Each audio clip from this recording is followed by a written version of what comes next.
జాగ్రత్తగా ఉండాలి. I think సాయంత్రం ఇవాళ పొద్దున్న పంజాబ్ గవర్నమెంట్ పోలీసులందరినీ లీవ్ ఇచ్చిన వాళ్ళందరినీ కూడా వెనక్కి పిలిచేస్తున్నారు, వెనక్కి పిలవడం జరిగింది. సో పంజాబ్ పోలీస్ కొద్దిగా కాంపిటెంట్ గా ఉంటారు, ఎందుకంటే వాళ్ళు కొన్ని దశాబ్దాలు ఈ యాంటీ టెర్రరిజం డీల్ చేశారు కదా.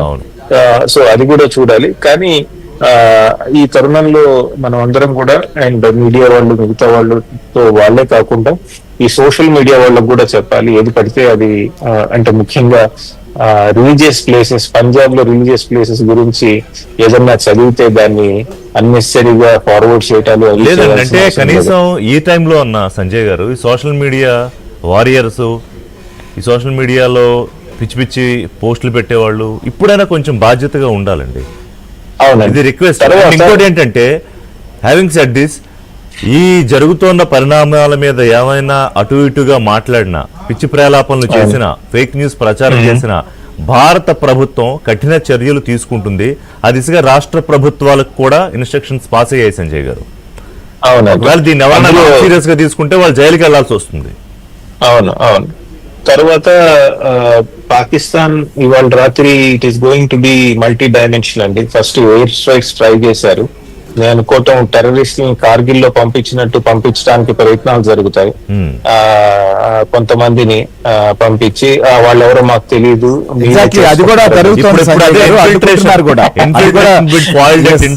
అది కూడా అన్నట్లుగా సంజయ్ గారు జరుగుతోంది. దాన్ని కూడా అడ్డుకుని తిప్పి కొడుతున్న పరిస్థితి ఇప్పుడే మీరు చెప్తున్నప్పుడే అప్డేట్. ఇంకొక అప్డేట్ సంజయ్ గారు, ఇంకొక అప్డేట్ ముఖ్యంగా, సో ప్రస్తుతం పాకిస్తాన్ ముప్పేట దాడితో చాలా ఉక్కిరిబిక్కిరి అవుతోంది. చాలా ఇబ్బందికరమైనటువంటి పరిణామాలు చోటు చేసుకుంటున్నాయి. అక్కడ బలూచిస్తాన్ BLA చాలా పెద్ద సంఖ్యలో కూడా విరుచుకుపడుతున్నటువంటి పరిస్థితి ఉంది. ఒకవైపు భారత్ దాడులు.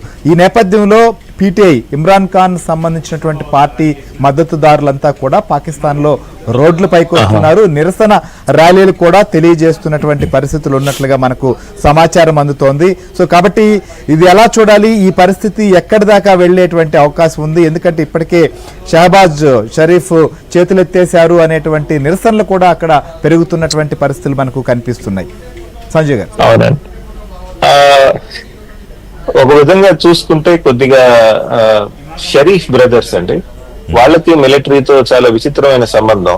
వాళ్ళతో అధికారంలో వస్తారు వాళ్ళ సపోర్ట్ తో, తర్వాత వాళ్ళ వల్లే అధికారం కోల్పోతారు. నవాజ్ షరీఫ్ ముషరఫ్ వల్ల అధికారం కోల్పోయారండి.